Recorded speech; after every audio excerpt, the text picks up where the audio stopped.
Okay. Hi, welcome to the Intro to Game Dev for Furries panel. Before I get started, if you can scan that QR code in your phone's camera app, it will let you follow along. And then I've also got some Q&A polls at the beginning for some participation. And while people are doing that, out of curiosity, how many people have ever done game dev before? Okay. And then how many people have never done it before? Awesome. Cool. Perfect. What is game dev? My captions are not working perfectly. They're good enough. It says something a little weird sometimes. If somebody needs them and it seems weird, just like go like that.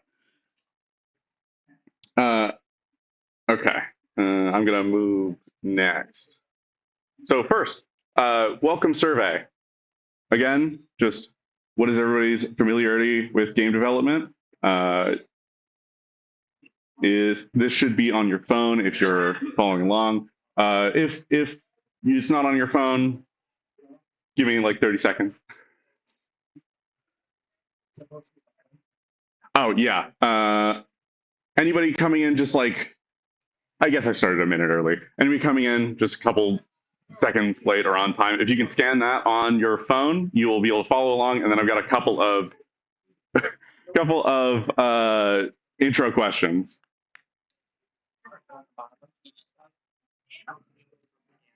It's not? Is it?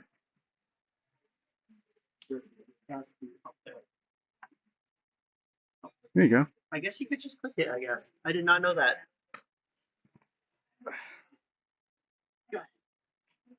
And then if you can't get this, there will be another copy of it at the end if you want the slides. Um, there's not that much participation with it, just a little bit up front. Okay. So yeah, welcome survey. What is everybody's familiarity with game development? Oh no, this isn't syncing now. Come on. Okay.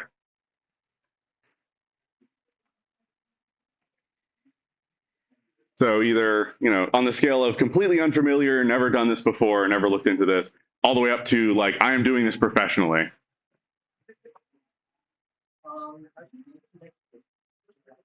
It should automatically be connected. Let's just do a show of hands. This is technically not working super well.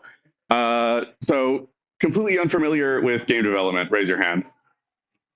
Cool. Seen a little bit of videos on the internet, but like not done it yourself. Um, dabbled in it a little bit. Finished a small project, personal project, and then work professionally in games. Sick. Awesome.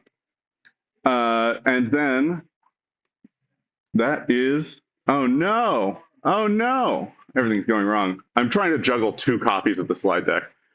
So what describes your interest in this panel?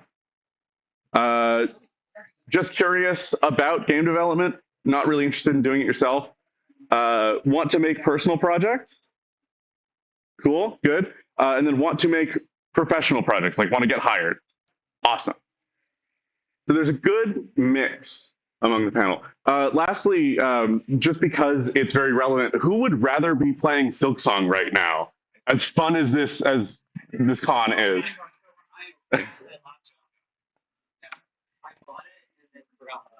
Okay, so some people were able to answer on the phones, but so the most important thing I want you to get out of this presentation is that you need to vet your sources. Like, do not trust stuff that you find on the internet just because it sounds right. Um, you really want to make sure that the people giving you info are like a reliable source of information. I had this friend a little while back who wanted to get into game dev and programming, and I would give him advice, and he kept coming back to me just saying like, "Oh, I found this guy on TikTok who's just like super fun." And I'm like, yeah, but most of what he's telling you is not helpful. It's just like wrong or will come back to bite you. And he just like wanted that more because it was more fun and engaging. Um, there can be fun stuff. Just make sure that just ask like, did this person actually make a game before? Like, are they just talking about how games work? That being said, who am I? Like, why should you listen to me? I'm Lex. I'm also AKA Bryce. I often live stream game development and do that should say Q and A's, not W and A's, on Twitch as the channel A Dog Named Lex. Uh, I'm also open to collaborating and offering some code reviews. Reach out later if you have a project that you want me to talk to you about. Uh, I started making games like 20 years ago. Somebody asked how old am I? I am 27. I started really young. I'll get into that a little bit. Uh, I have a Bachelor of Science in CS and Game Design. I have over 5 years in AAA. I worked on this and on this, and unfortunately, you're never going to see that. Um, for those who don't know, Monolith got shut down like the very beginning of this year. And then currently, I'm at a small studio called Smile Break. I'm also working in like the furry space. I'm working with the artist Carrot on the project Forest of Love, if you've ever heard of that. Um, so, what will I not cover today? I'm not going to talk about what tools specifically you should use. There are a lot of different tools. That being said, I'm going to list some options. But yeah, everybody has their own preferences, and every project is different. Um, I'm not going to tell you how to make a specific project or use a specific engine. This is not going to be like, let's make a platformer. This is more going to be very high level of like, what should you look into to get more into this? I'm also not going to talk about programming like at all. I'm going to talk about some concepts and how to learn it, but I'm not going to teach you guys like how to write a C++ program. Um, every project is different, like I said, and there's resources for basically everything. If you want to use any engine, just Google it. I'm not going to talk about how to make a successful project. That's mostly because success is different for everybody. Some people just want to finish. Some people want to make $1 million, and especially when it comes to making money self-publishing, there's basically no way to guarantee sales. There are lots of ways to improve your results, but you should really talk to actual marketing people for that. That's not me. What I am going to cover today is general advice for brand new developers. Going to be focusing on what's different about game development compared to other mediums.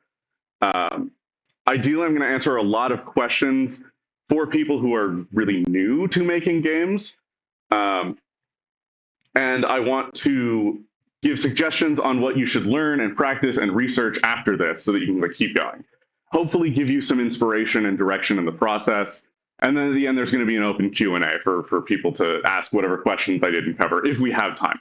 That being said, so shout out questions if you have any. If I think that they're going to take a little too long to answer, I might shut you down and just say to talk to me after later.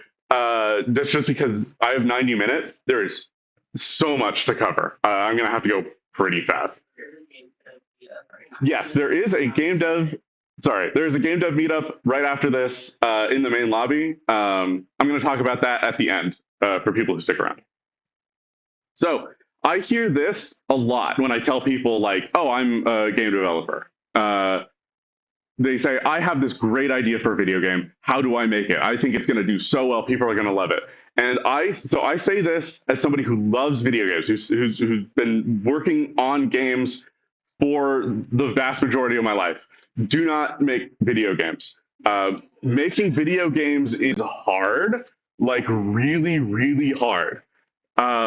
So this is going to be a little bit more freeform audience participation. How long did these games take to make? Stardew Valley. Just raise your hands and I'll call on you. Somebody says 5 years. Like 7 or 8 years. 7 or 8 years. 5. Okay. I actually need my notes for this. So Stardew Valley originally took 4.5 years to release in 2016. The last time I gave this presentation, I had said it received its last update in 2024. But apparently, last week, Eric Barone, its developer, announced that they're doing another update. So it's not done yet. That being said, he also leaned really hard into his computer science degree to solve a lot of problems with like programming, rather than focusing super hard on like hyper realistic graphics and like art, which takes about 4 years of college to do. So I'd say as of today, as of the last update, Stardew Valley took 13 years to get to where it is today. This one, I worked on this one. How long did Halo Infinite take to make? 9 years. 9 years. I think it was a whole decade. Decade? Too long. Too long, indeed. So Halo Infinite started development pretty immediately after Halo 5 came out, and that was in the end of 2015, and then it released in the end of 2021. That being said, it was also built on top of the engine that started being made back for the first game in 1997. And so it could be argued anywhere from between 6 and 24 years, depending on like where you count from scratch. It also had a estimated development team of I think 2,500 people and cost about $1 billion. So Shovel Knight. Shovel Knight's the next one. How long do we think Shovel Knight took to make? Decade. Decade? 8 years. 8 years? 9 years? 5. 5 million years? 4. Okay, so it started development in 2012, estimated based on like when did the prototype starting, and then it released in 2014. So that's pretty quick. That being said, in its 2013 Kickstarter, they promised 3 additional playable characters and a multiplayer fighting game. Those weren't fully completed until 2019, so it took 7 years to make good on all of their promises. And then the last one, also relevant, this game. How long did Hollow Knight take to make? Not Silksong, the first one. Oh no, the answer 13? 10? Okay. So, and I noticed that the numbers have started going up as we go on. 5. 5. That the development of Hollow Knight was actually blisteringly fast, like a year. So that's for the original release, and I'm talking about when you go to the store to buy them now, like how long did that take? Because I think that that's more accurate to where they kind of ended up from a creative standpoint. So on that note, started being prototyped in 2013. That's after Hungry Night. I'm not counting Hungry Night for people who know that history. And then released its last update in 2021. So that's 8 years. So if that sounds pretty discouraging, what should you do instead, right? I think you should investigate other forms of media with which you want to express yourself. There are options like written fiction, animation, comics, music, analog and physical games, including board games, card games, choose your own adventures, and tabletop RPGs. There was a tabletop RPG panel earlier at the con. All of these are totally valid and avoid the most complex parts of video game development. Sometimes they can also make conveying certain ideas and emotions easier or more interesting, right? Like if I am making a game where the protagonist is just unlikable and makes decisions that don't make sense, players don't want to play as that. Like players don't want to walk into a room and have the protagonist be like, oh, I'm going to do this totally illogical thing. And so that feels bad. But in a book, it's whatever. Like, you know, the protagonist is just not who I am, doesn't represent me. Also, I wanted to point out, all of these analog and physical games, that's still game dev. Like, if you are making a card game or a board game, you're still a game developer. You're just not a video game developer. And that's totally fine. Okay. Question? Yep. Stop. Mm-hmm. When you say choose your adventure, you're not talking about visual novels, right? We're not going to have this debate. On Not talking about visual novels. Talking about physical books that you turn to a page that says, to open the chest, turn to page 35. Yeah. So if that's not discouraging, you're like, oh, whatever, 8 years, 10 years? Awesome, cool. You are in the right place. Kind of skip that a little bit. You're in the right place. Again, audience participation time. What does a game developer do? If I say I'm a game developer, what does that tell you about me? What do I do? It depends on the size of the team. Depends on the size of the team. You have to be really good at problem solving. Good at problem solving. Designing the game. Okay. What skills and tools do they need? I can kind of skip over this. We kind of covered it a little bit, but Whatever the game needs. whatever the game needs, very good answer. Good storyteller. Good storyteller. Okay. So there are many different types of game devs, which you kind of touched on a little bit. There are designers, and this is like mechanics and gameplay design, UI design, UX design, narrative design, level design, accessibility design, monetization design, programmers or software engineers, terms kind of used interchangeably. There's like tools programmers, gameplay programmers, AI programmers, not that kind of AI programmer, UI programmer, animation, sound, etc., etc. There are artists, many different kinds of artists. Level artists are different than level designers, by the way. If you want more info, talk to me later. Sound designers and composers, producers, QA analysts, localization. I think that all of these count as writers. That's narrative design. We have a special name for them, and I'll explain why. uh, but yeah, I consider all of these as game developers. Like if you are in QA, you're a game developer. You impact the development of the game and help it get to completion. These first two, I'm going to focus the most on, both because they're the most gamey and I have the most experience with them. These two I haven't done personally, but I've talked to a lot of professionals who did this and consulted with them for advice on this panel. These three I'm going to talk a little bit about at the end, but I don't have that much info to give, unfortunately. Producers, kind of a weird job. Localization, kind of a weird job. It's very this is all very per project. You cannot do all of these things. At least you can't do them well. Like I said with Stardew Valley, he leaned into his programming because he's not an artist, and so that's fine. Each of these disciplines takes decades to get really good at, really long time. So just don't. Only do the ones that you like and are good at. Huh? So ideally, it's specialized. Yes, exactly. You need a team. Game development is a collaborative process. There are many free assets that also exist online. You want to check the license on anything before you use it in your game and try to sell it? Absolutely. Right. Yeah. Don't check.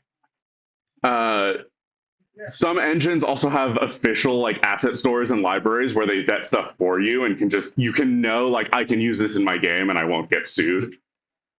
But what if I want to do it all by myself? This is me, right? I do a little bit of everything.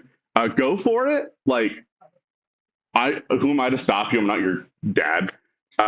It is extremely hard, but you will learn a lot, right? There's this thing called a game jam. Ludum Dare is a good example. I've participated in a couple of those. Basically, you have to make an entire game in a really short time span. Ludum Dare is you have 2 days to make an entire game by yourself from scratch.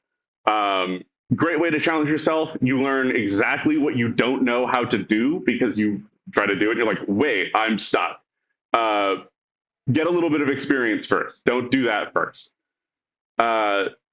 So there's two terms, professional versus amateur developers. These are kind of my own terms, mostly for this presentation. I consider an amateur developer somebody who's making games without the intention of making money, and then professionals are people who are making games with the intention of making money. Both of these approaches are totally valid. You don't need to try to make money, and if you're making money at this, it doesn't make you not an artist or something.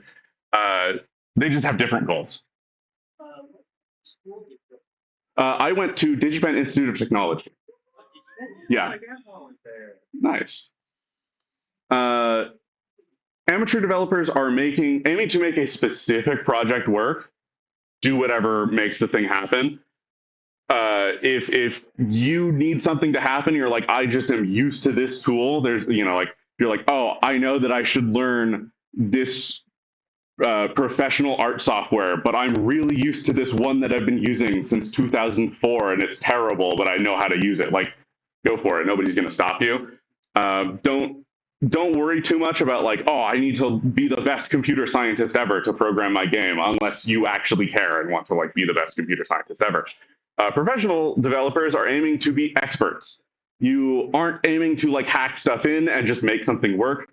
I am a professional games programmer. I spend most of my day every day just learning about programming and digging into computer science.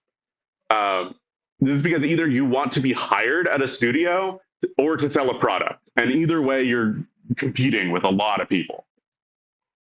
Most of this presentation is going to be from the professional perspective, and that's just because it's more interesting to talk about. If I sat up here and was just like, do whatever, like it doesn't matter, like for 90 minutes, that would be kind of lame. Okay, so talking about equipment and upfront investment. What do you need to make video games? Really depends on what game you want to make, right? If you've never done this before and you just want to try it out, you do not need to spend $15,000 building like a super cool gaming computer. Most disciplines don't even need a computer to get started. Like you can start learning with pen and paper most of the time. I'll get to that in a little bit. Uh, some software can also run in web browsers or on low-end computers or even on tablets if that's all that you have. That being said, certain things are way easier with a proper setup. I personally try to challenge myself to use like really low-end computer hardware or phones or something to like try to make stuff.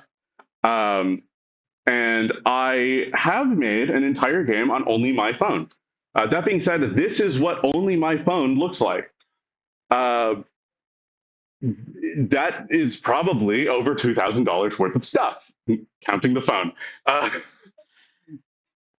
I'm more pointing like it's you can do it, but if you can spend $200 to get like a really cheap PC, cheap laptop, you will have so much easier of a time than trying to like type an on-screen keyboard in a tiny phone. That being said, remember that if you're shipping a game that took a really expensive computer to make, it's probably going to take a really expensive computer to play. And so that's going to really limit the number of people who can actually play your game. So how do we learn fast? There's a lot to learn. Like I said, there's like decades and decades of just grinding learning things. I would advocate to focus on only one skill at a time. You don't want to be jumping around too much. This is especially if you're multidiscipline, like if you're a game designer plus programmer, you don't want to be trying to learn both of those at the same time.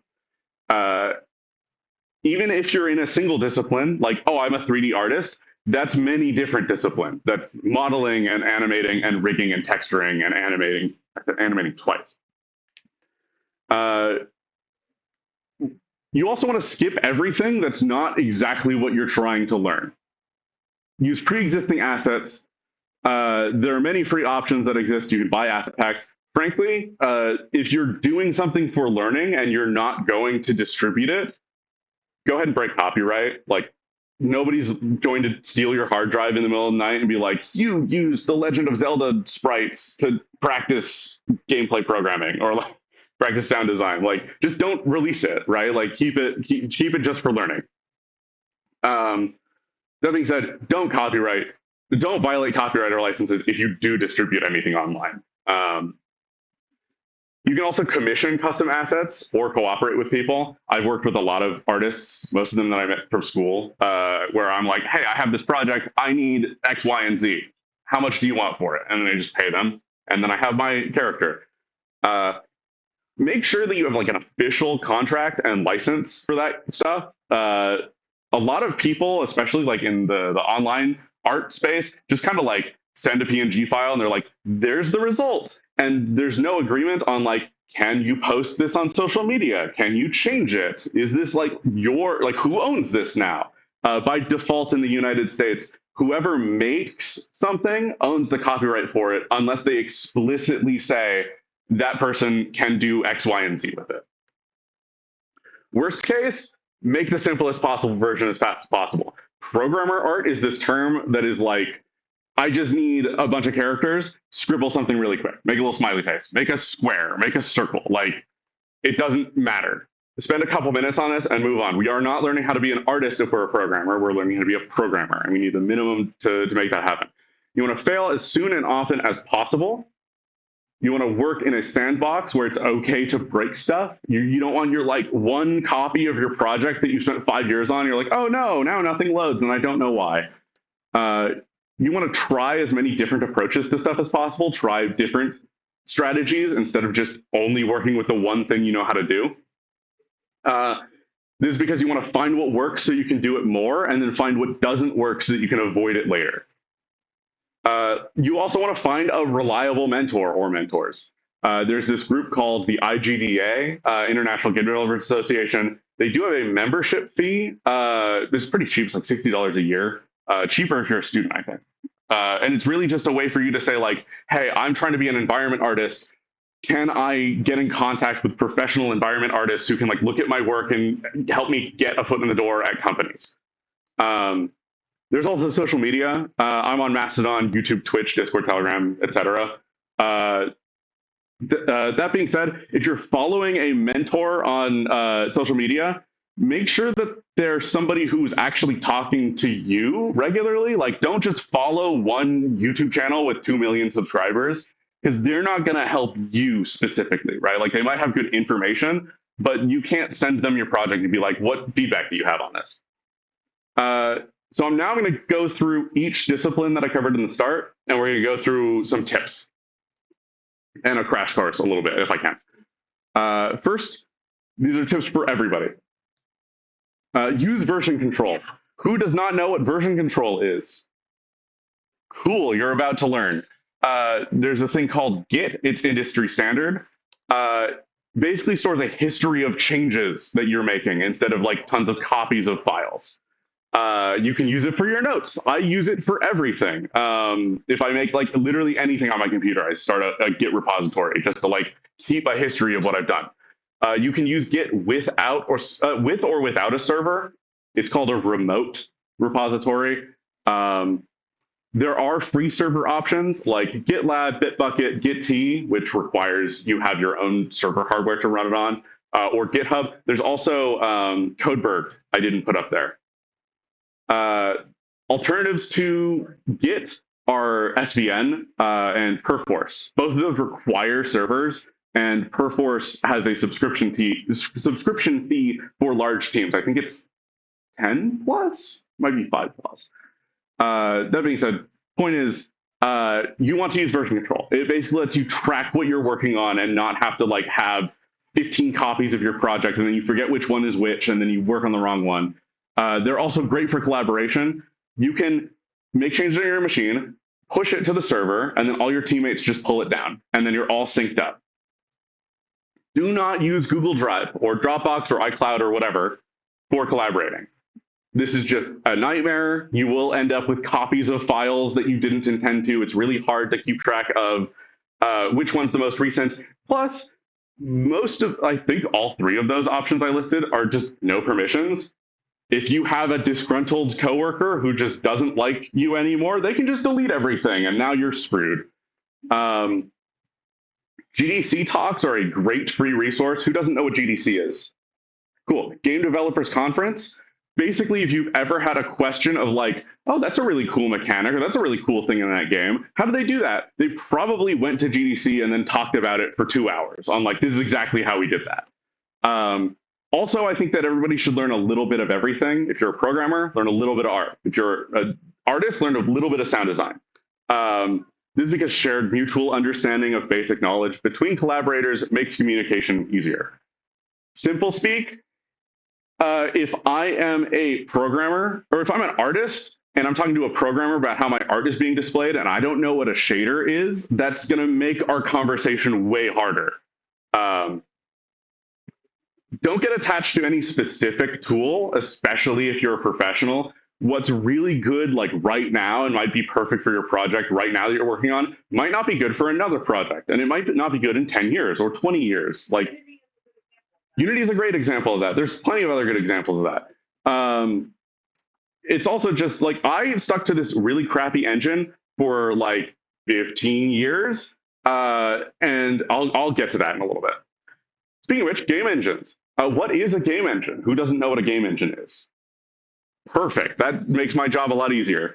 Everybody knows game engine is a starting point that handles most of the work that you need to make a game. There's like graphics, audio, input, architecture, design. In professional world, learn Unreal. Like, there's the unfortunate reality of things. Everybody is using Unreal right now. Eventually, we might move to be a little bit more diverse, but you don't really have an option. If you're an amateur or indie professional, like you're working on your own tiny project, your options are to either use Godot, which I really prefer, Unreal, or Unity, or Game Maker or RPG Maker. or Bevy Love 2D or Phaser or the GD developed default Panda 3D.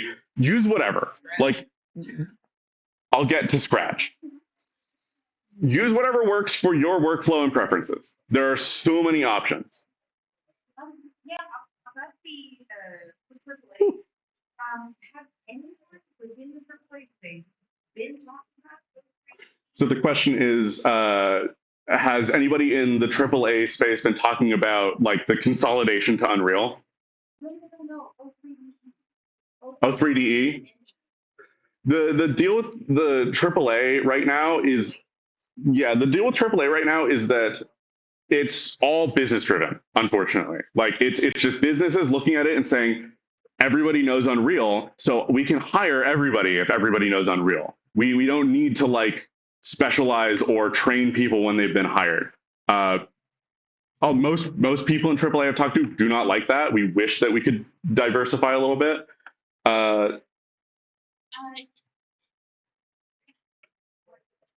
Uh, Unity, super popular. Unity used to be super popular. They kind of jumped off a cliff a little while back. There's a lot of drama about that. I can tell you about it later if you want. Uh, so you brought up Scratch. Do not use a proprietary sandbox platform. That is my one rule. This includes Scratch, Roblox, Dreams, Project Spark, Game Builder Garage, basically game that makes you make games, like game that lets you make games. It's more broadly anything that doesn't let you export your projects or controls how they get distributed. So like Scratch as an example, you can make a game in Scratch and then it gets hosted at Scratch. You can't ever like export it and then give it. As an example, would like a Flash be like that sort of deal? Adobe Flash wouldn't quite be that because you can just post it on the internet on your own page. I'm talking more about like you can't sell your game on Steam because you can't like build it and then put it on Windows. It has to just run from that one server. Um, what just happened? Hello. Resume presentation. Why is that a button?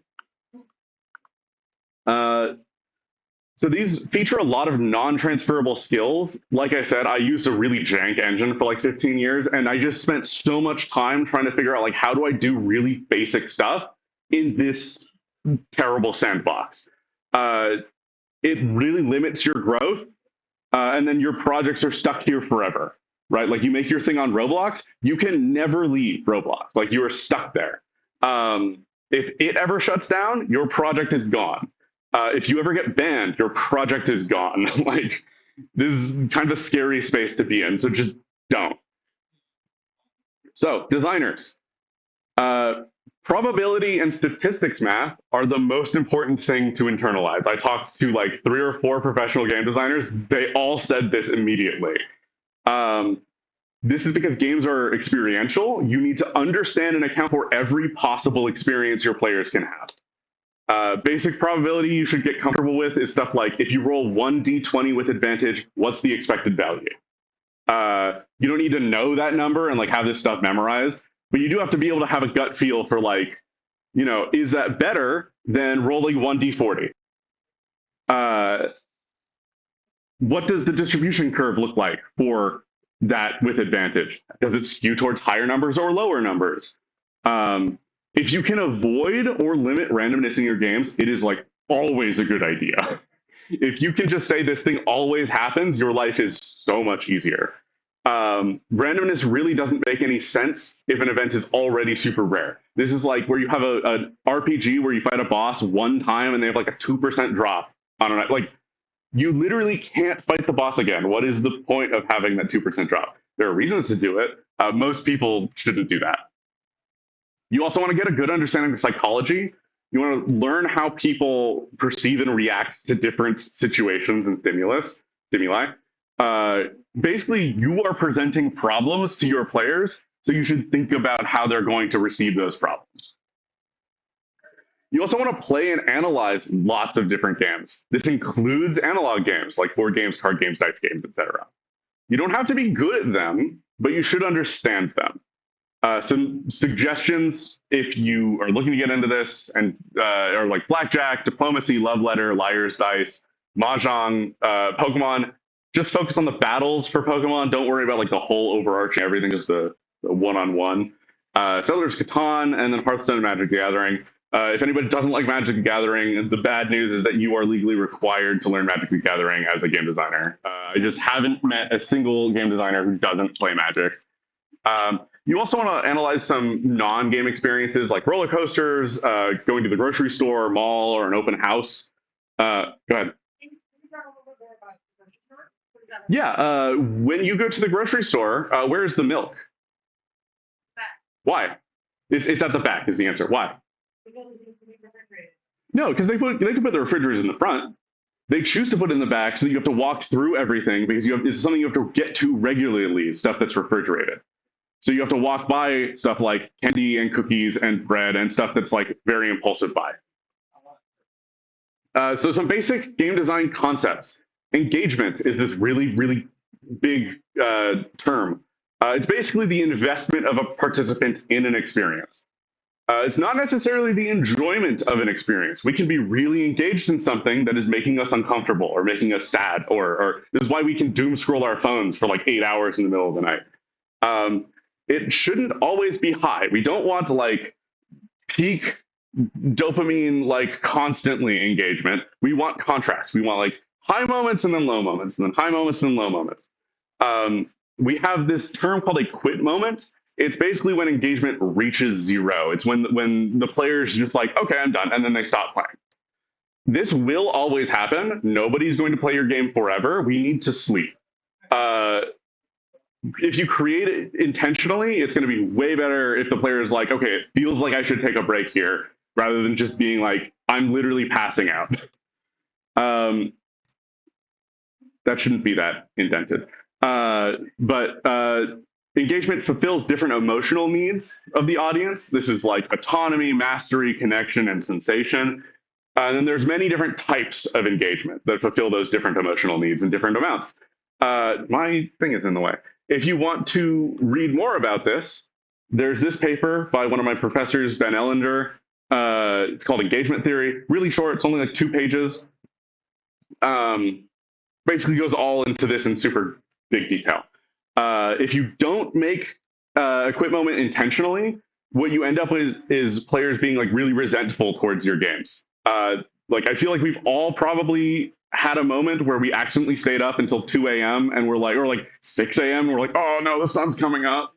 And then maybe we're just like, man, I don't want to play that game again because I wasn't playing because I was having fun. I was playing it because I felt like I couldn't stop, like I couldn't get away from it. I've played Persona. So specifically about Persona 4, do you ever feel like that game fell into that trap? You couldn't stop. There wasn't a place to stop. So I've not played Persona 4. The game that this happened to me on is called Kingdom. And it's got this really tight loop of like you get money and then pay for things and then get more money and then pay for more things. And then it's just like, it's so easy to just be like, oh, I'll just do this one more thing. It'll take 30 seconds. And then 7 hours has gone by. Hello.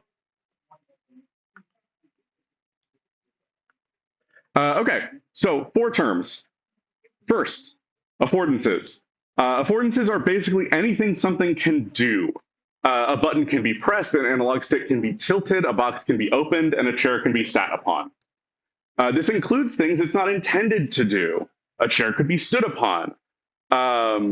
This includes things the user does not expect it to do. It can do it. A chair might have a secret compartment that opens if you place a magnet on the right spot. Like, it can do that. Most analog sticks, you can press it in and it clicks and it's a button. This is sometimes referred to as L3 or R3. If you think that this is intuitive, hand a controller to somebody who's never held one before and ask them to press L3.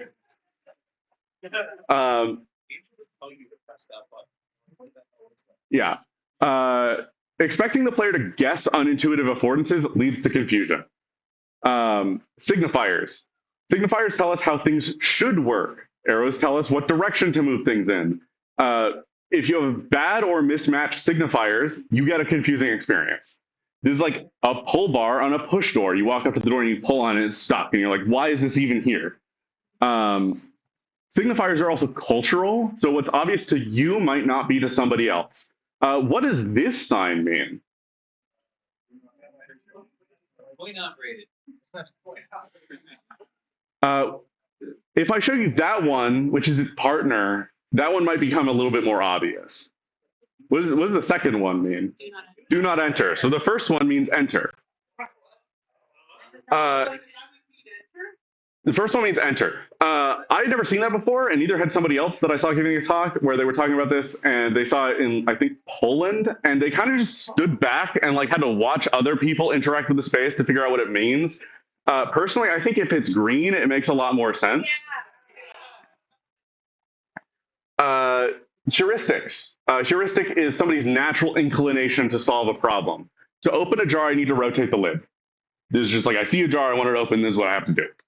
Heuristics are built on experience and then informed by signifiers.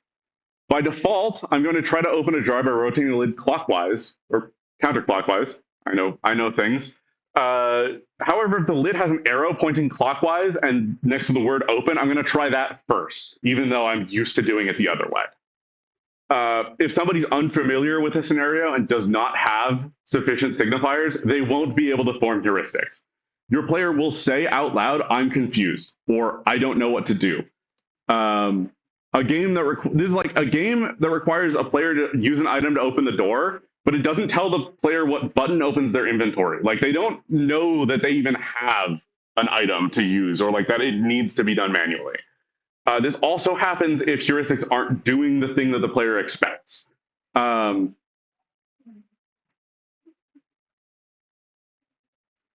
This is under feedback that I'm thinking of. Feedback is stimulus produced in response to an interaction. This is easily confused with signifiers for a lot of people, since they can be considered signifiers to future interactions rather than like your initial interaction. It basically tells somebody if what they're doing is working. If the player hits an enemy and it flashes red and plays a recoil animation and a hurt sound effects, they're going to think, oh, I'm damaging that thing. If the player hits an enemy and it flashes blue or white or doesn't flash, and then doesn't play an animation and doesn't play a sound effect, they're going to assume it's not taking damage. There are so many beginner games that I've played where the enemies just like don't take damage, so I start avoid. They don't look like they're taking damage, so I avoid them. And then the designer is standing behind me like, "Why aren't you attacking the enemies?" And I'm like, "Because they don't look like they're taking damage." Why do I keep hitting that button? Yeah. If somebody is playing your game and they stop doing the right thing, you're not giving them appropriate feedback. This is also true if they keep doing the wrong thing over and over, right? Like that player, enemy is doing like, oh, over and over every time they get hit and they're not actually taking damage. The player is going to keep doing that and wonder why they're not dying.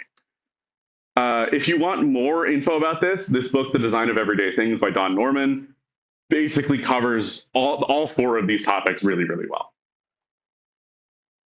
Playtesting. Games are a form of art, and all art is an iterative process. You're never going to do something perfect the first try. Your first design, in fact, is almost certainly not going to be fun. So this is why I tell people they shouldn't worry about making their dream game, because in my mind, your final product is going to be so different than where you start, like where your original idea was, that it's not going to be your dream game. It's going to be something different. And that's totally fine. That's normal. Gameplay is, I like to say gameplay is a language for designers and players to collaboratively tell a story, right? It's a story about like challenge and overcoming challenge or figuring out a puzzle. But it's a cool way that we can talk rather than seeing it as like the designers trying to crush the player and make them hate their decision to buy the game. In that, it's important to remember you're not making games for yourself, you're making it for your players. And so getting feedback is how we refine our game or any project that we make for somebody else for that other person. I like to use this loop. That text is a little small. I wish I made that bigger. But basically, we get an idea, we create a prototype for that idea, and then we hand it to somebody else. And we say, please interact with this. And then we ask them, what was it like to interact with that? You don't want to ask them leading questions that kind of hint at what you want to hear. You just want to ask, like, how was that? What did you think? Then you go back and you update your prototype based on what they thought, and then show it to another new person.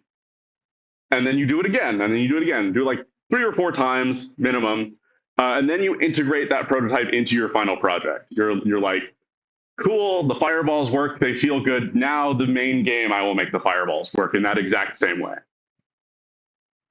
When playtesting, you want to be intentional about who you ask to test for you. If you're testing a new player experience like the tutorial, don't ask the same 4 people who playtested for you over and over again because you know them. Like, ask new people. It's usually also best not to talk to your playtesters while they're testing. You kind of want to hand them your rulebook and just watch and see what they do. You can correct mistakes they make if it's like critical to what you're trying to test, but those mistakes are telling you exactly what's wrong, right? Like if you ask the players, hey, set up this board game, and then they put the pieces in completely the wrong order, your instructions are not right for how the pieces are supposed to be ordered. I once had a professor tell me, you're not going to ship with your game, so don't test like it. You also don't necessarily have to playtest your entire game. You can test like one little bit. This can even be as simple as like you're testing the health bar or like a health pickup. You just show 3 pictures to somebody and be like, which one of these heals you? And if they keep picking that same middle one, you're like, this is the one that I use for healing. You can also attempt to rig certain aspects of randomness to test really extreme scenarios. This is like, is the game still fun if the player is always rolling a 1? Is the game still fun if the player is super, super lucky and getting every single rare drop and every critical hit? If you just ask the players to roll dice, it's possible. It can happen. So we need to make sure that it's still fun. That's what that bullet point says. I have a bullet point coming off the bottom. Yeah, it's basically just, if something's supposed to be rare and it's really, really common, is it still fun? So learning design, how do we learn game design? Start with physical games. This cuts out all the technical hassle. You do not want to have to be wrangling an engine or a programming language, if you're not, especially if you're not a programmer, just to try to learn how to playtest and learn this stuff. You can work. What is that? The bug. You can work with artists for physical assets on like board game pieces and like graphics for the board or cards. Or you can just use assets from the internet if they have a permissive license. Again, like it might say like, oh, this is CC0. You can use it for whatever you want. You can also start by making mods for existing games that have good modding support. This is like, you can make a custom level or like a custom quest line in a game that already exists just because you're like, oh, I want to learn how to make quests better. Good modding support is important. Don't go and learn how to mod some obscure indie game that nobody's ever modded before. Make like a quest line in Skyrim. Make a custom level in Celeste that like have very robust tools. Making physical games is usually like way easier to iterate on than video games. Is also why I recommend it first. Even if you're making a video game, it first makes sense to make a paper prototype. Basically, every popular game started on paper, and then they made the video game prototype later. Like Hearthstone started as a physical card game, just like drawn on cardstock, and then they just played it for a couple days to figure out like this is the basic mechanics, this is how we want mana to work. If you hand your players, so like this is again, it's easier to iterate on quickly, right? Because if you hand your players the rulebook and you notice a bug and like, oh, they keep doing this thing, oh, it's because the rules are written wrong. You can just take the pen, take the rules, take a pen and like cross it out and like actually do this instead, hand it back to them and like keep going. This is so much faster than like the weeks that it might take to actually nail down a bug in a video game. This is also why I recommend game programmers start by trying to make physical board games, like physical games, board games, card games, dice games, before they get started, especially if they don't have a programming background. You're going to be able to like get so like, I'll get into programming a little bit because that becomes relevant again. So again, narrative designers, you brought up writing earlier. Narrative designers, every game has a narrative. It's just unavoidable. Even if we don't have a story we've written, the literal actions that the player is taking is the narrative. Like this is why we can have 2-hour-long YouTube videos talking about the history of Tetris. It's like that is a cool story, in the game Tetris, but the Tetris has no story. Um, we also want to think about how the mechanics of our game interact with that narrative that we're trying to tell. There's this term ludonarrative dissonance. It basically means when the mechanics of the game and the story of the game disagree with each other. Um, for example, if your main character is supposed to be like this virtuous hero who sees the good in everybody, you can't have them go around just cutting people's heads off. Like that is not what they are supposed to be, unless you then have a twist that's like actually they were evil the whole time, and now it makes sense. So Undertale.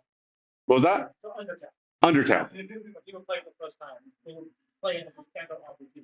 Sure. Find out they're evil doing that. Sure.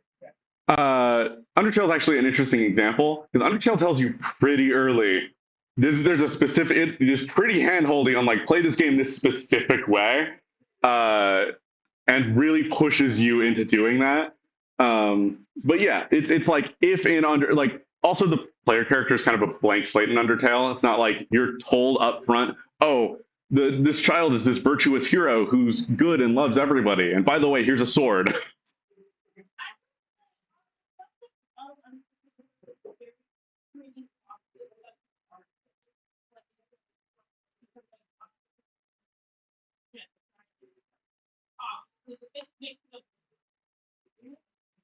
Hmm.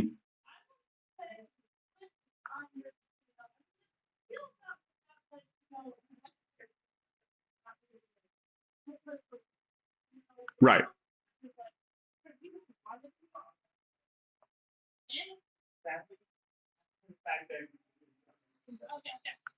Yeah, I gotta go on. But yeah, sometimes it is unavoidable. There's like plot stabbed versus like gameplay stabbed, right? Like to spoil a was it 30-year-old game, Final Fantasy VII, like Aerith has to die. Sorry. Like everybody argues like, oh, why couldn't you revive? Because you're not supposed to. Like that being said, ideally our mechanics and story reinforce each other really well. Some good examples are like this War of Mine, Darkest Dungeon, Undertale, and Celeste. Like Undertale, you get told like you're a good person by doing the right thing. Quick note about lore, really quick. Lore is not narrative. Lore can support narrative, but basically don't write like a 500-page encyclopedia about the history of the world before you're like, and then the player does this, right? Like, I should care about these species and this world and their history and their culture before being handed, here's a textbook that you have to read to understand the game. Like I said before, do whatever makes you happy, especially like if you're doing this for yourself, go ahead and make an encyclopedia, make it as full as you want, detailed as you want. I'm just saying from the perspective of most players, and like especially if you're targeting players who love lore, they're gonna love lore, right? But I found that if you start at here is the whole deity structure of this religion that like 5 people practice in the world, you're going to pigeonhole yourself a lot. You're going to get stuck with like, oh, now I can't do these mechanics that would be really good because I've stuck myself to this religion that I planned instead. Yoko Taro is the director of the Nier series. He likes to start at an emotion or message you want to kind of convey and then work backwards. This is like, I want the player to feel sad. Why does the player feel sad? Oh, because a bride died at her wedding. Okay, but like people die all the time. Why does the player feel sad that the bride died? Well, the player just spent like a bunch of effort to rescue the bride so that she could go to her wedding, and now she's dead. So, but show, don't tell. Kind of. It's more of like you can tell, but like make the player care. There's this term called teleology. I'm gonna have to start speeding up because I'm realizing I am much later on my time than I thought I was. Teleology is effectively analyzing the intended result of an action as its cause. Why are you guys here? Why are you at this panel? It's because you want to learn about game development, right? Well, actually, you're here because you came in and haven't left. Like, this is the literal reason why you're here. The teleology is us making the story of like, oh, because you want to learn game development. It tells us about people.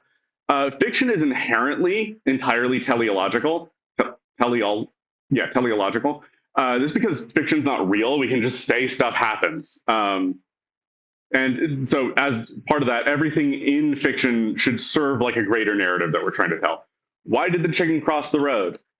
Because it was escaping a hungry dog, or it wanted to wait at a bus stop after a long day of work in the office, or because if he stayed here, he'd have to admit the mistakes that he made to the people he loved. Like uh, or because we need a setup to the punchline. These are all like reasons, but it's not like the real reason. He's walking across the road because his legs are moving and the atoms in his body are like following physics. Um, that being said, furries in game narratives. I would highly recommend to not just make a game that happens to have furries in it. This is kind of boring, and nobody likes when somebody asks, "Yeah, but like, why are they dogs?" That being said, why not? Again, like this is for creative purposes. We're trying to express ourselves. Express yourself however you want. Uh, I would recommend leaning into the species choices that you have for your story. What sets these characters apart from if they were all just humans? What can only they do? What can they not do? What is their relationship to each other because of their species differences? Some good examples are like Small Saga, Bug Fables, Animal Crossing, Armello, Undertale again, and Splatoon. There's this thing called the clown test, which is basically if you can replace the entire like setup for the game with just clowns and like circuses, and it still works and totally makes sense. Your narrative is not strong enough. Like, um, okay, programmers.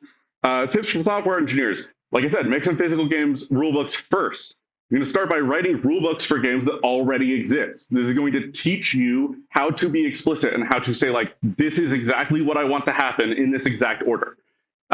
If your players read it and play the game and play the game wrong or get confused, those are your bugs. A CS degree is helpful, but not necessary. It's really hard to get a job as a programmer if you don't have a CS degree, but it is possible. On that topic, computer science is a branch of mathematics, so it's really, as a professional, you're getting a job as a mathematician more than you are as like game person. Not really. I'll fight you on that one. So remember, I'm talking about from like the expert perspective. I'm talking about like I want to be principal game programmer at Bungie, right? Like you're trying to learn. This is what a lot of people have as that reaction, right? Is like you go to your math class and they talk about state machines and how things collapse and are deterministic, and you're just like, I just wanted to make games, man. You can still like make games, you can still program. Maybe don't focus on being a programmer. Like you could be a technical designer, right? Like you could be a designer who can also program. Programming language options, professionals, learn C++.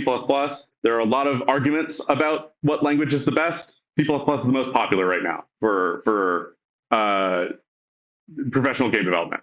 Amateurs and indies, use whatever. Like especially, usually depends on your engine, whatever your engine supports. Remember that the computer is always right. If you write code and it doesn't do what you expect, it's not because the computer is wrong, it's because you are wrong, which is very hard to get used to. Unless you have a really unfortunate scenario. Like there's a chance there's something just wrong with your computer on the hardware level. Highly unlikely. And on that note, try it on a different computer. Like maybe it is just something wrong with your computer. For learning, I'd recommend Lua or JavaScript first. A lot of people recommend Python. I would highly recommend not learning Python as your first language. It is extremely jank. There's a lot of very weird edge cases. You're giving me a look right now. I've used Python plenty. I'll talk to you later. There's a specific test that I want to give you.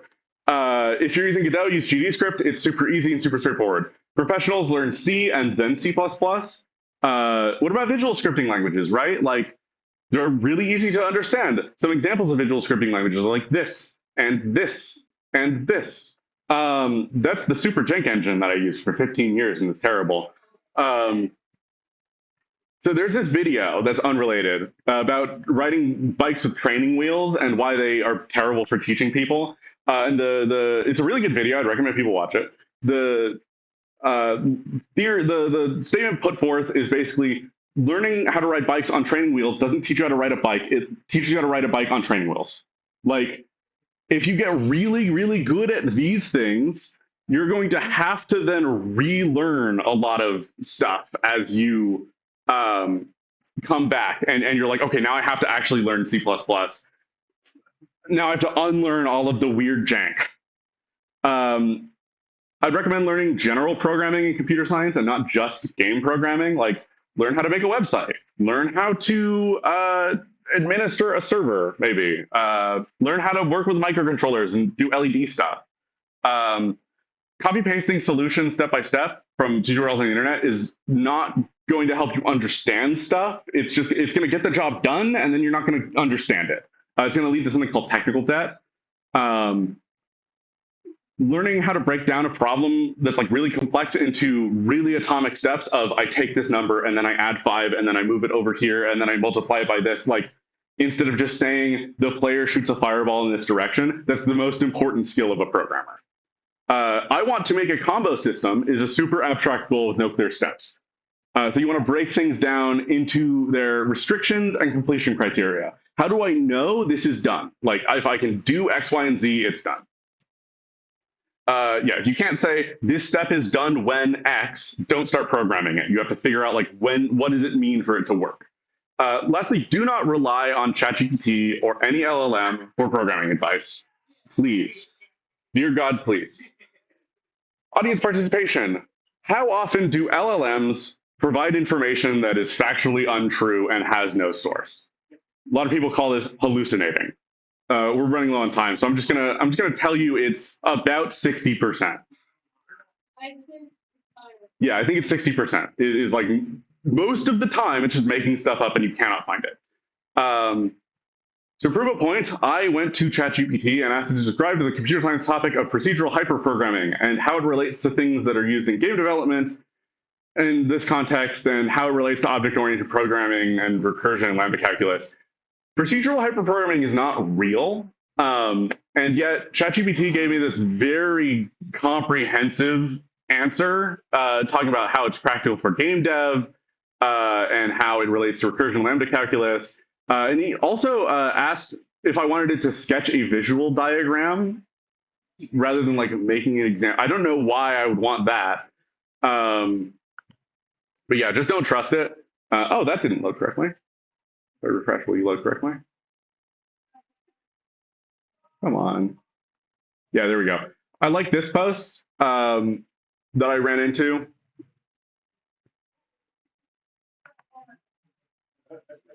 I think it speaks for itself. So what are the alternatives? A lot of people are just like, oh, I just want to learn this thing. LLMs will get back to me fast. What do I do instead if I'm not supposed to do that? Learn to read documentation.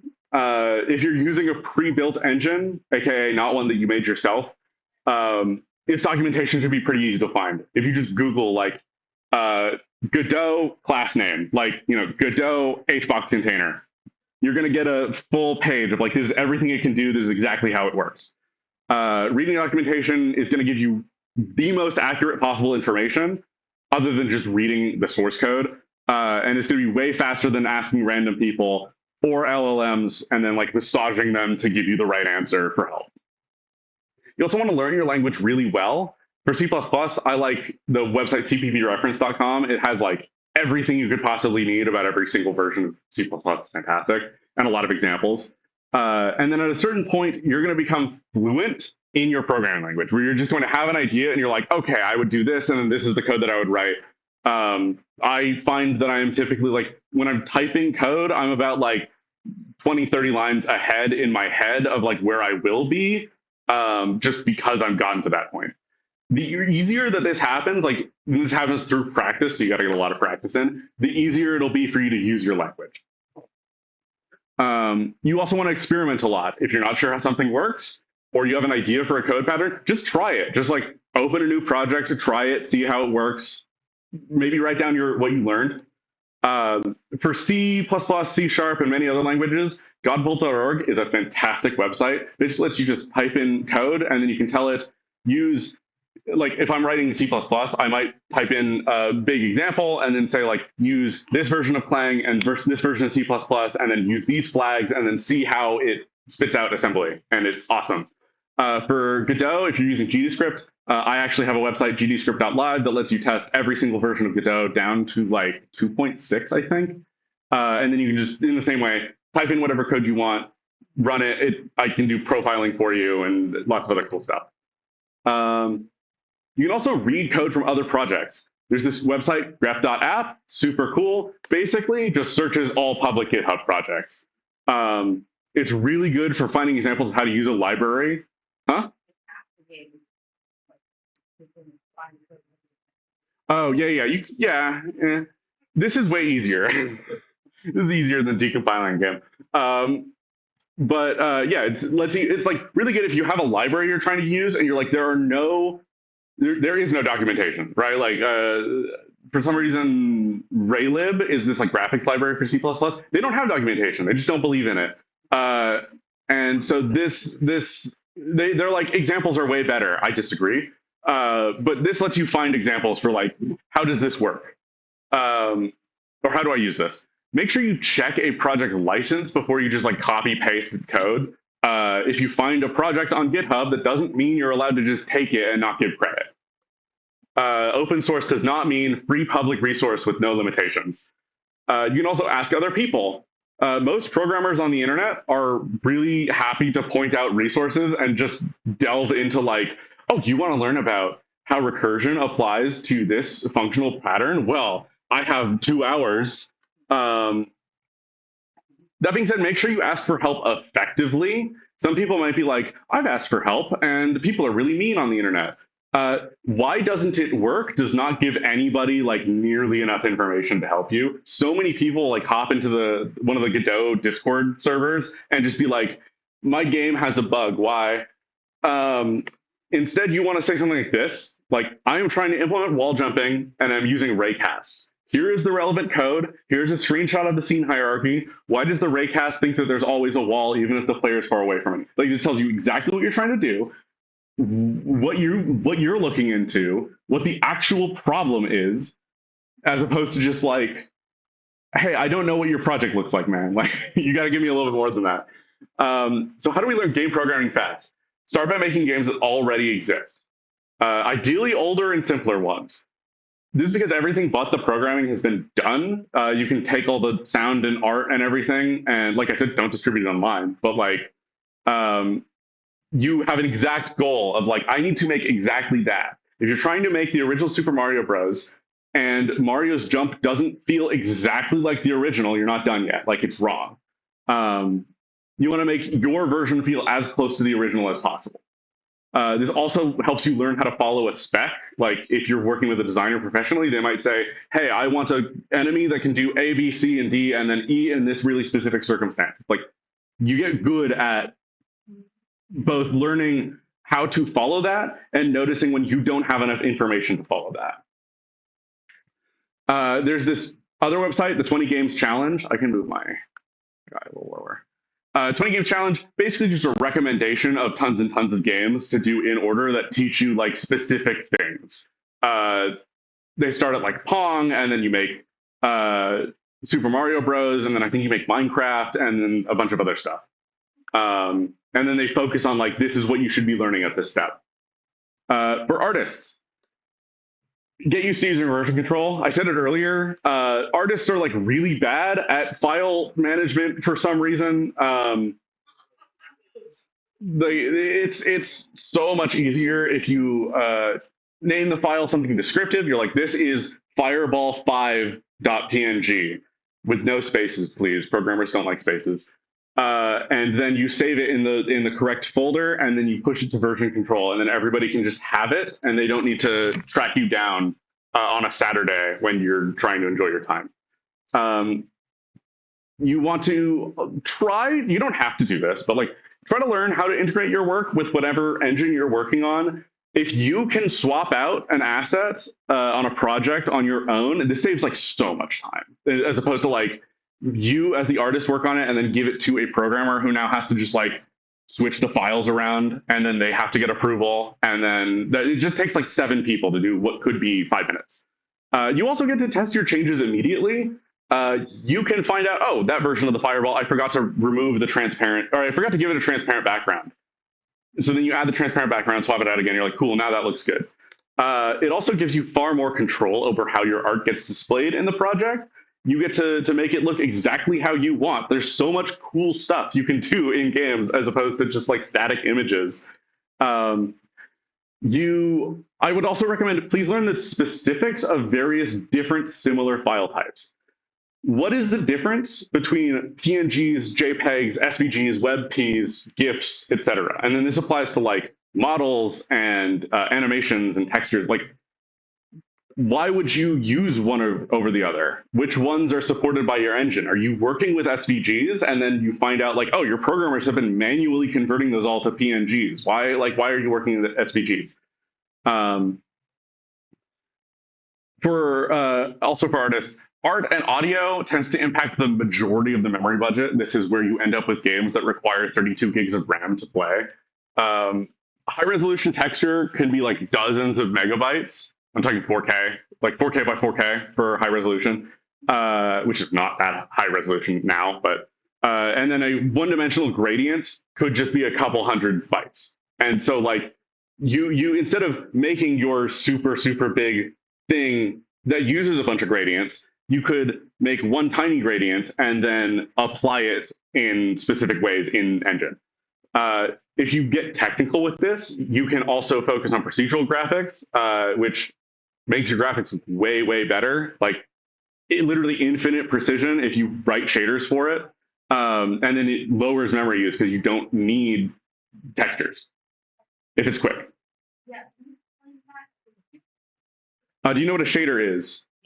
It's shaders. Like shaders are ways to program the GPU to say this is what this pixel should look like, and so you can write code to draw your art for you instead of drawing the art, and then you can zoom in as far as you want, and the code's just like, well, the math says this is how this should look. 3D art is also many disciplines cooperating, like I said. If you get really technically, that's just to say, like, if you say, oh, I want to be a 3D artist, do you want to be a modeler? Do you want to rig? Do you want to animate? Like, these are all different people. If you're technically inclined, you can also pivot into shader programming, which I was talking about. 2D software, professionals, I am sorry. If you are indie or personal, it's just, we have to use Adobe because every company uses Adobe and it's just, you don't get an option.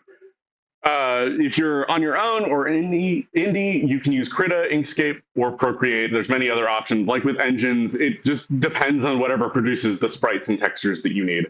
For 3D, Maya, Substance Painter, Substance Designer, and Houdini. If you've never heard of Houdini before, look into it. It's super cool. And then if you're personal or indie, use Blender. It's free, does a lot of stuff. Sound designers. How am I doing on time? I've got 20 minutes. Okay. For sound design, are there any sound designers here, actually? Sick. There are very few of you. You're rare. So you need to learn the difference between horizontal and vertical mixing. This is basically, horizontal mixing is like when stuff plays. Vertical mixing is how stuff stacks. This is because games are interactive. And so we need to design sound effects, music, ambience, etc., such that they can be impacted by gameplay, right? Like if I shoot a tree with a gun, that's going to make a different sound than if I shoot a metal wall with a gun. We can also split music into various tracks, which are controlled from gameplay. Pikmin 3 is a fantastic example of this. It's super cool for the boss fights. And then designing sound effects, we might split a sound into like dozens of different layers and then combine them on the fly. It's like shooting a gun is not shoot.wave. It's not like one sound. It's like you've got the firing pin hitting and then the actual explosion happening and then the sound of the bullet whizzing out of the gun and then the bullet hitting a wall and then maybe that's like 3 or 4 different sounds. And then maybe you have like, oh, it hits a stone wall, so that releases a little bit of chipping, and then that hits the ground and has like a little bit of cracking sound. Like this is so much deeper than just like, oh, I have one sound, play that one sound. It also just sounds better to be able to mix things and switch it up because you can switch out like different pieces. Maybe you have like 5 different bullet whizzing out sounds and 5 different firing pin sounds, and then combining those gives you 25 different shooting sounds.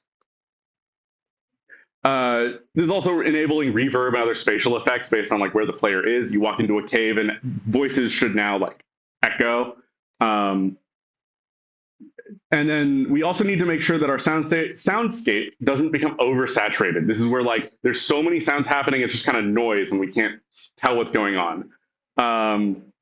This comes into like there's a GDC talk from the Overwatch team about how they did characters' footstep sounds, and they were very careful about like character footstep sounds, voice call outs, weapon sound effects, where enemies sound different. And you can talk more about this if you want. They're a sound designer. But yeah, enemies sound more obvious than allies because you don't really care as much about where your allies are. But if an enemy sneaks up on you, you want to hear that. Professionals, I would also highly recommend get really used to working closely with your sound programmers because if you want to do something really specific, they might be able to make it happen, but they might not. So like, be talking, be on the same page. Sound design, because this is very specific. Sound designers, who doesn't know what middleware is? Cool. Middleware is basically the way to handle implementation of complex sound designs into your game engine. It's the way of like if you're working in your sound editing software where you have all the different layers on top, this is the thing that lets you say reverb should be on and it should be this strong and this should loop to this point and I want to pick one of these 7 different sounds with this weighting. Your options are Fmod and Wise. Look into the licenses for both before you pick one. Godot also has a really, really good built-in audio engine now that basically does all of that. It's a little bit more programmery looking, so it's kind of uncomfortable to learn how to use, but it's free and it's great. For software, again, professionals, you're going to be stuck with Adobe. It's just what gets provided, as far as I'm aware. And then if you're personal or indie and you don't want to pay for Adobe, Audacity is, I don't know if it's out yet, just getting a really, really cool update that makes it so good. Like I said, I don't know if it's out yet, but it's awesome. So much better than it was like 5 years ago. SFXR, little thing that lets you tweak a bunch of knobs to make like chiptune sound effects. It's just you can make lots and lots of sound effects very fast, very easy. DAW, Digital Audio Workspace, for music production.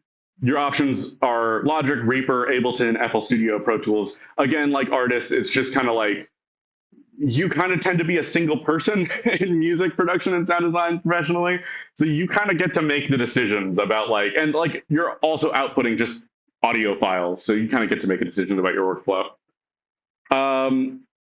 At 15 minutes. How many producers are there? Or people who want to care about production? Okay. So I would note that you're managing the project and its tasks, not the people working on the project. And I don't say this for you, I say this for the people that you're working with. Make sure that your team understands that you're just trying to like make sure the project finishes. Everybody's working together to make this game. You want to ask people, or if you're like multidisciplinary, you're like, oh, I'm the programmer and producer. You want to have estimates on like how long is everything going to take. Doesn't have to be super specific. Doesn't have to be like, oh, this will take 16 hours. Just say like, this will take a week, week, 2 weeks. When tasks take longer than they're originally expected, just check in and ask like, hey, you said this would take a week. It's been a week. Where are you at? It's going to take another week. It's going to take 2 weeks. What's going on? This is just because things basically always have to get cut. Games are too big, scope expands. We then hit the deadline and we're like, we have to ship in 2 months. What are we not including? So if we understand the cost of implementing everything, we can make better decisions. We can say, yeah, it sounds big, but making this boss fight's actually just reskinning this other boss fight and switching a couple things out. I can do that in a day.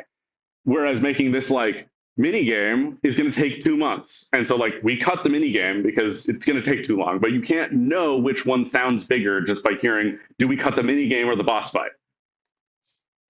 The main goal of a producer is to ensure that everybody's working effectively. If somebody's blocked, which just means they can't do work because they're waiting for something else to happen, figure out who needs to do what and let them know, like, hey, Jared can't program the boss fight because they need the sound effects for when the boss takes damage, or like the designer can't do this thing because the programming is not done yet. There's also task tracking software. For professionals, I've worked with Jira and Azure DevOps. I really, really like Jira. Azure DevOps is kind of cool because it integrates with like a lot of different things, but some people don't like it. It's also Microsoft. Uh, if you're personal or indie, there's Trello, which is really, really simple. If it's really small project and you're just getting started, Trello can be fine. You will probably outgrow it very quickly, and like it's better to have a little bit more information than that. GitLab and GitHub both have issues. There's also, I think it's called Codex, which is like really weird software. It's in a web browser, but I've heard good things from people who like it. QA. QA is not just people who like playtest the game and say that like the graphics on level 5 need to be tightened up or whatever the freaking thing is. Who doesn't know what I'm referencing when I say that? Okay, people know. There's an ad from the early 2000s. I think QA is highly underappreciated. Good QA can literally make or break a project. Like, I've worked with really, really good QA and really, really bad QA. That difference is staggering. Like, months of effort put into tasks for the bad QA that the good QA can avoid. You want to investigate bugs thoroughly. You're basically like trying to find bugs and then figure out why does this happen. You want to provide specific details about where exactly the edges of behavior are, because it can save hours, like I said, like months of somebody's day, like reinvestigating the same thing over and over again. You want to narrow down the repro steps. It's like, what do you need to do to reproduce the behavior to the minimum amount of work. So game test. Not game testers. Like game testers in a way, QA is a little bit more encompassing than just I test the game and make sure it doesn't crash. You want to provide, speaking of which, details about what you haven't tested and like what you're speculating on. I have a story that I can make really fast. That when I was working on Halo Infinite, there was a bug that I got that was literally like the repro steps were like, oh, load this specific map, start this specific quest, get this gun from this enemy, go to this location, and then the bug happens. And then that takes like 20 minutes, even if you're like teleporting around, because you still have to like kill the enemy, go pick up its weapon, fly to where you're supposed to go. Like it's annoying to have to do that. After working with it for like a week and trying to solve the bug, I was like, oh, it's not this specific map and this specific quest and this specific enemy. It's just go far away. That was it. That was the actual repro steps are just teleport 50,000 units away from the origin, and then the bug happens. Could have saved me literally hours if they just told me like, yeah, this is how I did it, but I haven't checked anything else. You also want to learn about your engine and like your project and like what's weird about it and how it works. If you can build an intuition for like, oh, all of these types of bugs tend to be in like the player controller. These ones tend to be in the inventory system. When you encounter something, you can talk to the inventory guy instead of just asking like, hey, who is responsible for this? And then nobody gets back to you because they're all getting coffee. If you ask your and like software engineers, programmers to explain details of a bug after they've resolved it, we love you. We love to just be like, oh my God, it was so cool, annoying, but like the solution was so cool, and here's exactly how it happened. And then you can build that intuition a little bit. Localization. That was kind of like what I was talking about. Yeah. Localization. I just really quick. I try to avoid the term game tester just because that tends to carry an older connotation of like you just get paid to play video games. You just play video games all day. And it's like QA does a really important job. Yeah, more than that because they use Yeah. So localization tips for teams considering if you should localize your game. Localization is found to be the most effective use of money and effort into making more sales and like making people play your game. The vast majority of games only ever get released in English. Like even games made in Europe only get released in English. These are from a couple days ago the most spoken languages in the world. English is the most spoken, but if you look at like first language native speakers versus second language speakers, Mandarin has almost 3 times as many native speakers compared to English. If you can port your game to Mandarin Chinese or like localize it into Mandarin Chinese, that is even accounting for like all second language speakers and third language speakers. That is almost doubling the amount of player base you have. And then other information also important. You know, like think about who could play your game. For localization, localization is not just a direct translation. It's not just like, oh, I replaced this sentence with that sentence and I put it into Google Translate and then I'm good.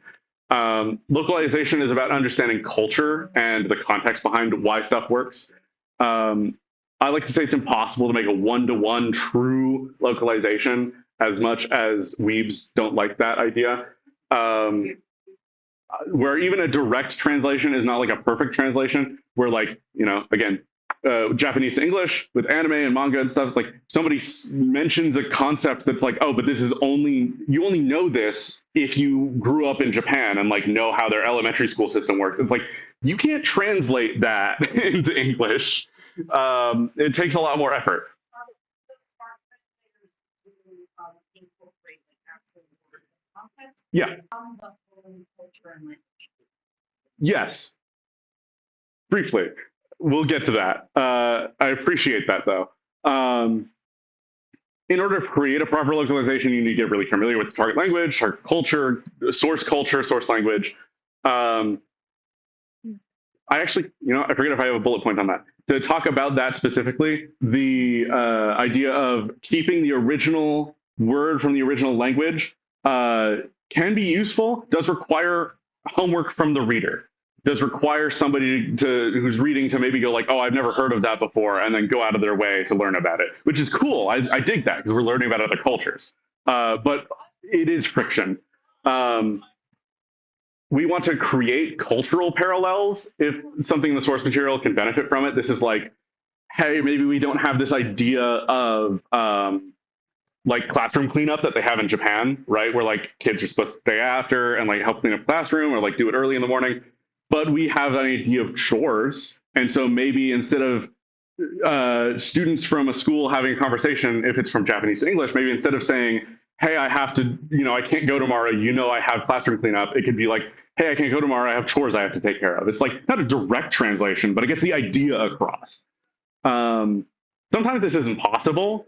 An imperfect alternative is teaching the audience about the source culture. This is what you were talking about. There's also like, how much time do I have? 4 minutes. I have time. There's a scene from who knows Jujutsu Kaisen? Okay. For people who don't know, I'm going to spoil a little bit, but it's not that important. There is a scene where a bunch of bad guys are playing Mahjong. And at the end of, like, during that scene, the main bad guy is explaining, like, this big, risky plan that he's like, oh, we're going to do this and this and this. And it's super risky. There's, like, no chance it'll work. And then while he's explaining it, he declares that he wins the hand of Riichi Mahjong with 13 orphans with 13 weights, which is like a super, super rare 1 in 20,000 chance to get this hand. That's supposed to imply, like, yeah, that's a super risky thing to go for, but he still got it. And so he's describing the super risky plan and supposed to foreshadow that, like, they're going to be successful. And that's super cool, unless you don't know how to play Riichi Mahjong, which most people outside of Japan don't. So that's just like, yeah, I mean, sometimes we just can't do that. It's just not possible. Some options for research. The author and localizer Clyde Mandelin has 2 series, Legends of Localizations and Passport. I think they're both on Fangamer. They're both super, super cool passports about like letting you learn how to play a game in Japanese. And Legends of Localization is about how a game was translated or localized. Passport, there is an Undertale passport. It's super thick. You want to work with your narrative designers to get appropriate context. Like if you get the game that you're supposed to localize and it's just like, here's the script, talk to the localizer and be like, hey, what did you mean about all these things? Make sure that you get like the correct foreshadowing, correct implications. If you're not a localizer on that topic, no, and you know that your game's going to get localized, start working early. Start working like so that you know what you can avoid, and that's just because cultural context can be impossible to localize or just really hard. So if the narrative and localization teams can cooperate really early, it helps you account for scenarios that are going to be hard. There's like skeletons in China are like a big no-no. Like you're not supposed to show bones on bodies in China, and so even if you're like, oh, well, we'll pay somebody to translate into Mandarin, and you pay the money and you do it, and then people are just uncomfortable with that idea. Also, again, don't use AI, don't use LLMs to just like translate your script for you. I have so many business people talking to me like, oh, AI is so good, we can not pay localizers. And I'm like, they don't understand context. They don't know what culture means. So lastly, I cannot believe I'm making time. Connecting with others. That's the thing to this slides. That's my Discord. That is my Telegram. There are also furry game dev groups on Discord and Telegram. If you DM me asking to get in, I can give you a link or invite you. Everybody's hanging out their phones. I'll come right back to this in a second. Just to say, we made it. Finally, we did it. That was a super long 90 minutes. I really appreciate it. We do not have time for Q&A, unfortunately. That being said, there is a meetup for everybody here out there. Part of connecting with others and collaborating is this idea of like I said, you got to work together. Let's talk. Let's find like, hey, I'm a programmer. You're a game designer. You're an artist. Let's work on a project together. If not here, in online later. I have some name tags that you can come up and write like I'm a programmer or I'm a designer or I'm looking for a programmer and slap it on and we can go chat. Thank you everybody for coming. This is super fun and I really appreciated the audience interaction.